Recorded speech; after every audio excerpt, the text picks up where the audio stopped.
Hi, my name's Phil. I like talking about politics, and in this video I'd like to discuss how Boris Johnson, Brexit and the Tories broke our politics, how it happened and what has now changed until such time as consequences are introduced. But first, if you'd like to be notified of daily news in politics, please subscribe to the channel and click the bell notification icon. So we had another PMQs this week, yesterday, where the Prime Minister told easily provable lies. He said, for example, crime had fallen by 50% since 2010. The data clearly shows that it has actually risen. It used to be the case that Home Office ministers, including Braverman, including Phillips, would say, if you don't count fraud, crime has fallen by 50%. It's like, yeah, but fraud is the most common crime. You can't just exclude that from the figures. Sunak told this lie in Parliament yesterday without even using the qualifier if you take away fraud. He just said crime has fallen by 50%. A lie. He's repeated this lie even though his own policing minister was beaten up in an interview about the same fiddle. Sunak was lying, he knows he was lying, and he did it anyway. There were other lies as well. There's no need to go through each one. If any minister knowingly lies to the House, they are expected to resign. Simple as that. But it doesn't happen. That Boris Johnson is facing an investigation for such an occurrence is an aberration, not evidence that the system works. Johnson's lies were so reckless, so stupid, and upset the public so much that Starmer was able to trap the Tories into having to allow the investigation to go ahead. Ordinarily, they would have voted it down, so there would have been no point Labour even attempting it. That is why Labour will not attempt to try and have Rishi Sunak investigated over this, because the Tories will just vote it down and the public won't even notice. You know, I had a question in the comments in the video yesterday. It asked if the Tories were having some sort of competition to see who could get removed the quickest for misleading Parliament. The simple answer is they don't believe they'll face any investigations. And they will be right.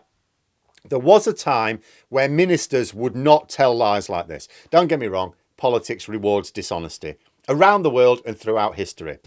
Politics is the art of persuading people that you have the best plan to make their lives better. Or populist politics is the art of persuading people that you have the best plan to make other people's lives worse. And why politics rewards the dishonest is because people don't want to put a lot of time and effort into working out which plan really is best. In a functioning society, the news media carries out a thorough analysis and, in the public interest, breaks it down for the public. We don't have that in the UK. I saw someone asking on Twitter recently if any of the UK media was owned by people in Britain. In terms of the privately owned mainstream media news, no, not much, no.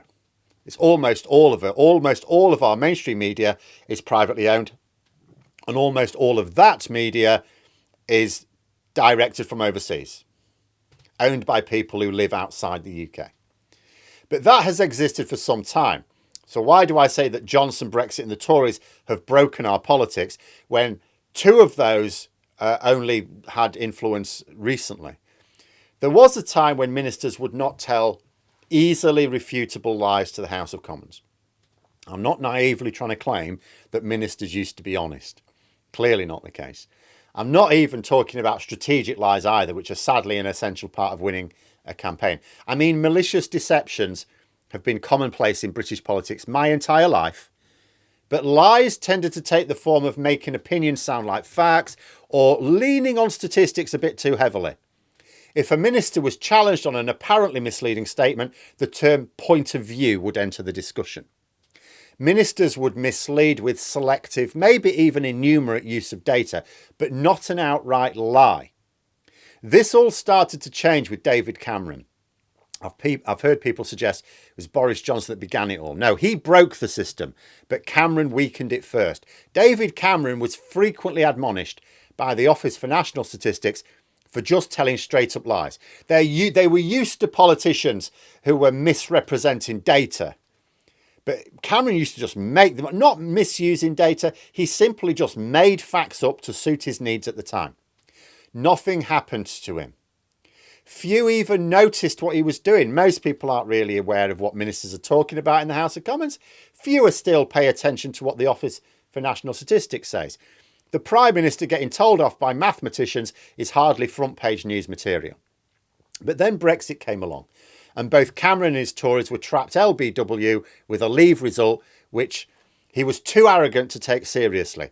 He dropped the ticking time bomb, ran away to France before it exploded. Brexit itself, of course, was a ridiculous idea on all sides. Leaving the EU made no sense for any of the reasons given by the Leave campaigns, unless you also left the single market and customs union. So they had to do that as well.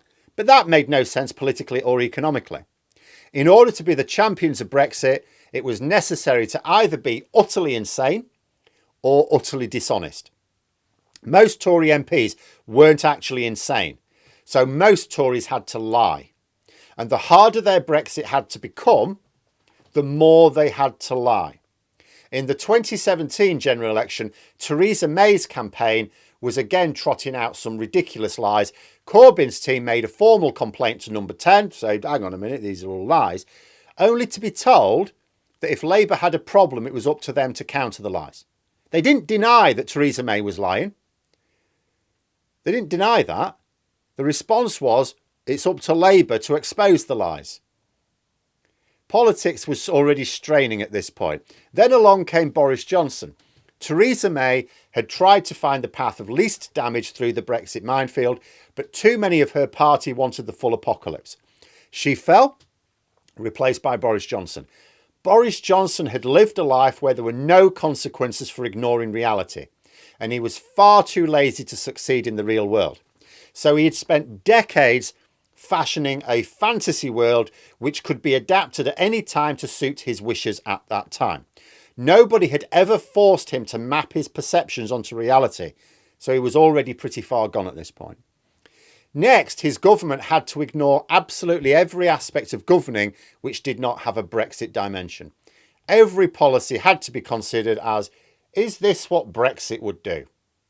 This meant that his government had to adopt his practice of warping perceptions until they fit the desired outcome. The desired outcome was a successful Brexit. Only it bore no relation to reality because it was impossible.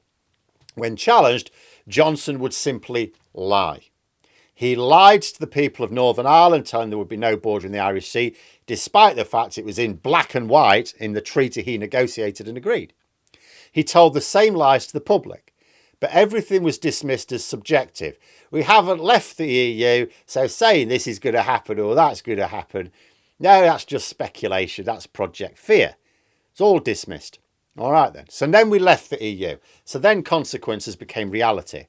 And then politics completely broke. Johnson was now being challenged, not about likely consequences, couldn't dismiss it as speculation, but the actual state of play. Facts were thrown at Johnson. He was too lazy to try and evade them in the same way his predecessors would have. So he simply retreated to his fantasy world and described it to anyone in Parliament challenging him. He lied. Not simply expressed opinions as facts, not simply leaning on statistics, but just straight up lied, made facts up.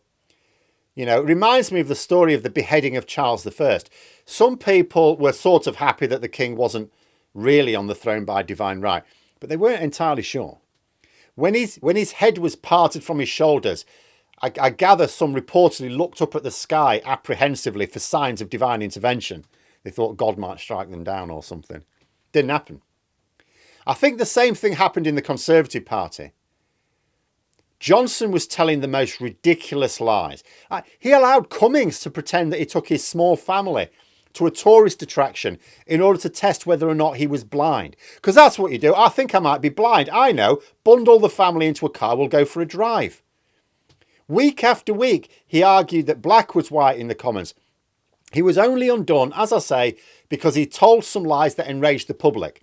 If he'd have stuck to lies which the public wouldn't have been interested enough to read about, you know, like crime figures or NHS waiting times or the economy, he'd have been fine. The Tories would have rallied round and he would never have had to face any investigation.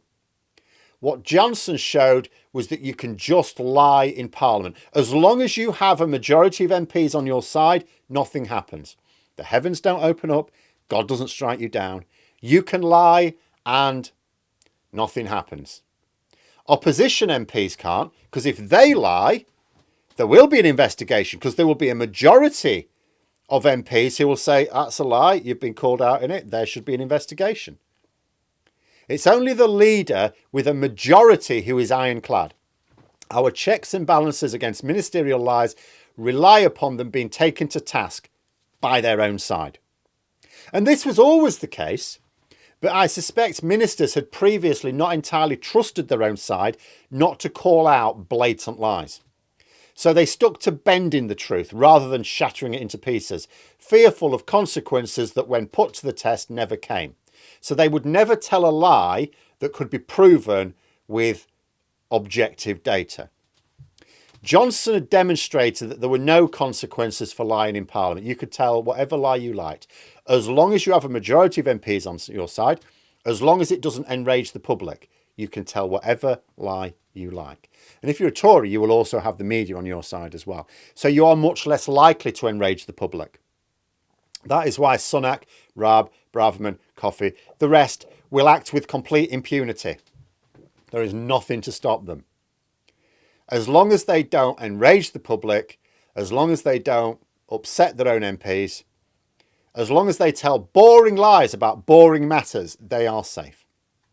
And that will now be the situation until the system is somehow changed to deal with it.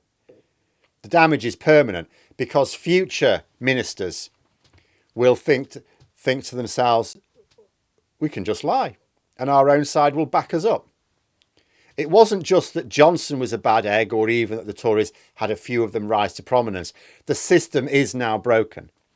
The ones who 20 years ago would have balked at the idea of telling these lies because they wouldn't trust their own MPs to just sit back and ignore it will now go, they will, won't they? They'll just sit back and ignore it.